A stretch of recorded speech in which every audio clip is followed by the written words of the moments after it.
top of the morning. Thanks for being with us. I'm your host today, Seth Lawrence. The WHOW Morning Show streams to Facebook and YouTube, brought to you by Peterson Insurance, your Pekin Insurance agent in Clinton. My guests in studio today, Emily Dunham with the Warner Library. Good morning, Emily. Good to see you. Good morning. Nice to see you. Yeah, thanks for coming out. I can't really see you right I know. now. This it's angle a lot of our angle of our microphones is funny at this point. I've never had this I'll before. come over here. Oh, there you go. Perfect. Thank you. Ron Sprague with the Friends of the Warner Library in studio with us as well. Good to see you again, Ron. How are you?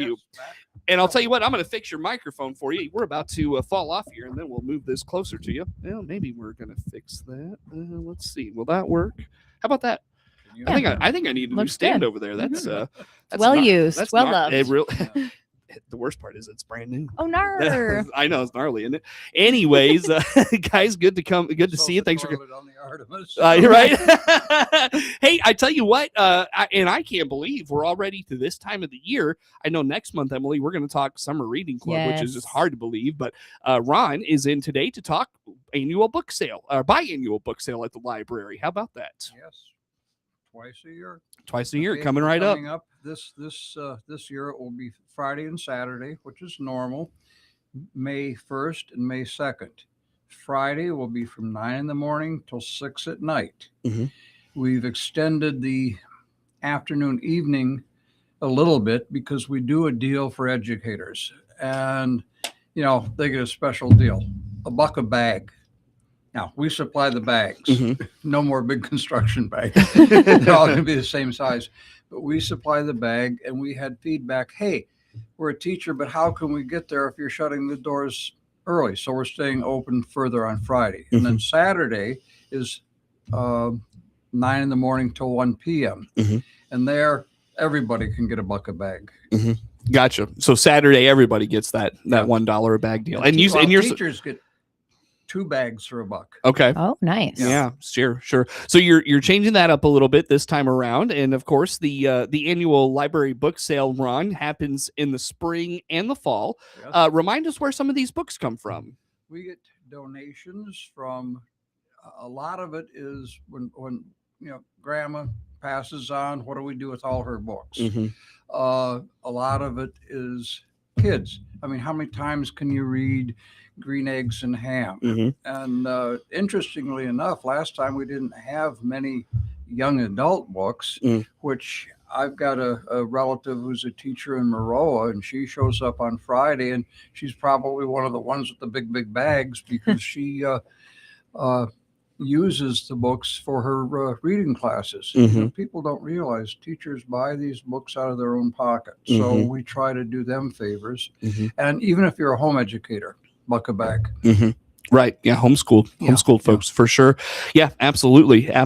And I know, one of the things that has started to increase in the school systems is sending kids home, whether it's, winter break or spring break, summer break. They're sending kids home with a book or two, sometimes. Oh, cool. I didn't know that. Yeah. So, I venture a guess like the library book sale is maybe a huge part of that, where they're able to find those books. It's a good idea. Yeah. So anyways, sorry, Ron, I didn't mean to cut you off there. No. One of my relatives' problems is the kids love taking Harry Potter books home. Sure. And not bringing them back. Oh, yeah. Yep. Very popular. Very popular. Sure. But, so that's where a lot of them are. And some people just, spring cleaning or they're moving. I mean, when I came out to Clinton years ago, I gave away about 2 tons of books back in New Jersey. So, we've got various sources. Sure. I know, Emily, the library will kind of clean out its collection from time to time and contribute to this. Is that correct? Yeah. So as we weed our inventory, like if something just isn't circulating, we'll put it in the book sale. And in the Friends of the Library, your numbers have grown, right? So I feel like we have people of the Friends working in the library all the time, and donations I feel like happen every day. So they're always working through those and keeping things organized, and it's fun to see all the people who are involved. Sure, very good. So again, that book sale comes up on May 1st and the 2nd.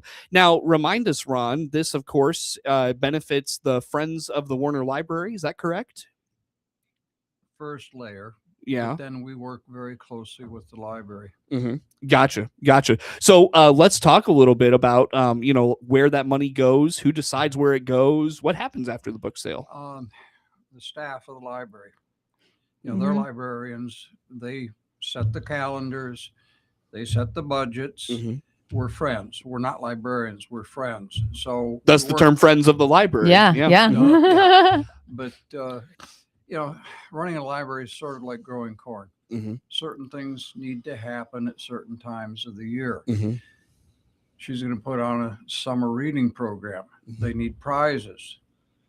We help with the money for that. Mm-hmm. Some of their other programs, they'll come to us. Mm-hmm. And if there's a special thing like the pavilion, Mm-hmm. we'll talk with the library staff. They'll talk with us, and both of us will fundraise. Sure. Yeah, it's awesome. So the more money they make at the book sale, the more they're able to help us with friends usually fund almost our whole entire summer reading kickoff, which is like all those inflatables. And then at the end of summer reading, we have our what's it called? The end of summer reading party, I guess. Mm-hmm. And they provide all the pizza. So it really is a full cycle of giving and receiving. So it's awesome. So we definitely want them to sell all of these books and kind of clean out the inventory and kind of refresh it too. I'm sure would be nice. Cause sometimes I think we get either books that they're maybe in bad shape. So we do throw away some books, but really if they're in good shape, we're trying to sell those guys. Yeah.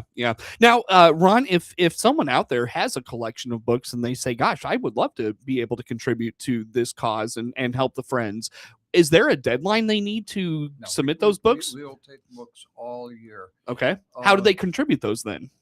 Come to the front desk, the circulation desk. Give us a call. We'll come and pick them up. Mm-hmm. Yep. Yeah. And I will say that I have, like, my aunt, I had a family friend pass, and he had tons and tons of books. Mm-hmm. So it is nice if you're going to bring like a large amount of books, if you want to contact us, just so that we know if we can have a cart ready to help you get everything out of your car and get everything to and from, or we can have some extra friends of the library in the library to help get those kind of moving, especially because we're under that construction. So there's not a bunch of available space. So if you're going to bring in a large amount, give us a little heads up, and then we just have more hands to help you get them out of your car, because books are heavy. Yeah. Any idea how many books you sell in a given biannual book sale? It varies all over the place. Yeah. What's in terms several hundred, and several is a variable number. Yeah, sure. What is a good number for funds raised in a book sale weekend, if you don't mind me asking? I would say between $1,000 and $2,000. We're hoping for $2,000 this year. Mm-hmm.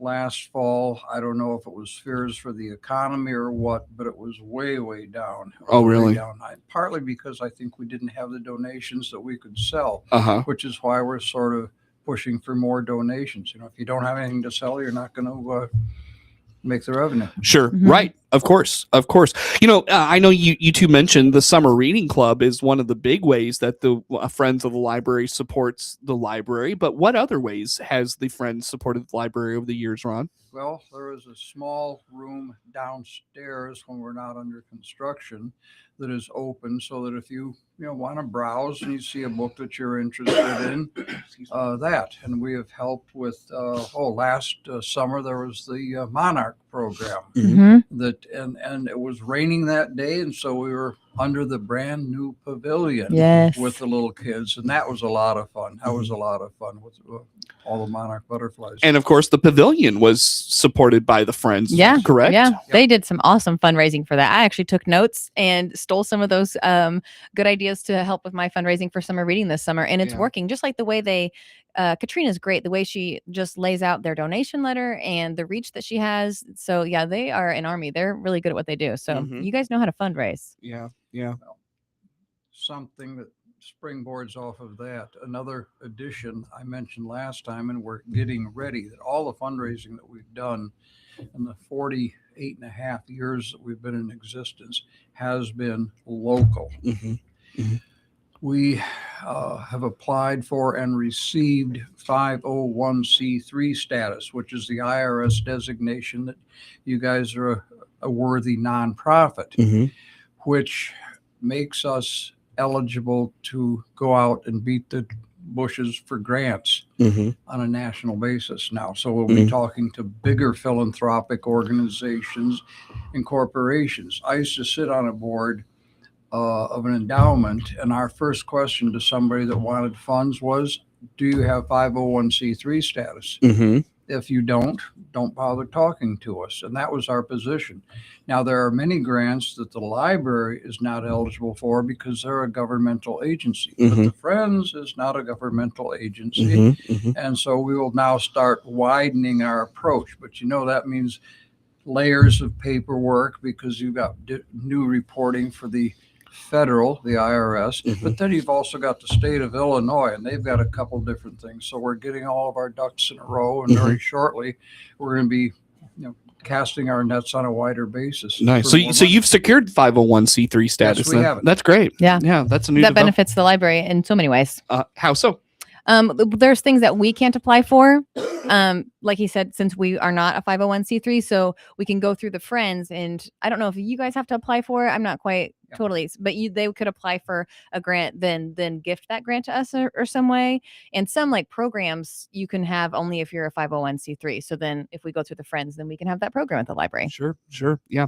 Do we have visions working together of where we would like to see grants applied for and what programs we'd like to see? Has a wish list. Yeah. I'm sure she does. Yeah. The director of the library. Yeah, sure. So, but once again, getting back to square one, it is the library staff that calls the shots as to where the money is spent. Yeah. Okay. So we fill out forms and we say, hey, friends, we want to do A, B, and C. Here's how much that would cost us. Here's why we want to do it and why we think it would be great. And then we give that information to the friends, and then they kind of talk about it, and then they can prioritize the money where they think that we would receive it best. For sure. In terms of volunteerism right now, Ron, is our friends in need of volunteers, board members, anything? Always. But we have sort of reorganized and formalized, and our membership over the last year has, I would say, more than doubled. Really? Yeah. And we'd like to double it again. What do you attribute that to? Awareness, interest. Mm-hmm. There are many different nonprofits in Clinton. One of the hidden jewels of Clinton is the volunteerism. There really is. Agreed. Which tends to happen in small rural towns. Everybody knows everybody and what they're doing. That's how you keep so many things going, thriving, Yeah. right? Yeah, it's just people getting involved and doing little things. Yeah. It takes a village to just exist, let alone have kids and all that. But and the friends also are completely supporting our self-care table, or like, I don't know what to call it, but it's like it's got deodorant, toothpaste, Depends. Everything you could possibly need is on that table, and the friends are supplying all of that for us. So the public can come in and take what you need. Please don't be greedy, because we're trying to reach as many people as we can. Or even if you have an extra box of, I don't know, contact solution at home that you want to donate, we'll make sure things aren't expired or poisonous or something. But that's another great way that they help us, and that's all volunteer based. Totally. Yeah, very good. Well, I'll tell you what, friends, I'm looking at the clock. I need to take a break here. Ron, how do folks learn about Friends of the Library? One more time, give us the dates and times for the annual book sale as well. Book sale is Friday and Saturday, May 1 and 2. Friday is all day, 9 to 6. Saturday is 9 to 1. You can contact the friends through the library. We're also mentioned on their Facebook page and our Facebook page, and lots of postings. Sure. So reach out to us. So Facebook seems to be the one. Very good. On that note, guys, we'll take a break. That's Ron Sprague with Friends of the Warner Library. Emily Dunham with the Warner Library, our guests in studio. More to come with them on the WHOW Morning Show. WHOW.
Your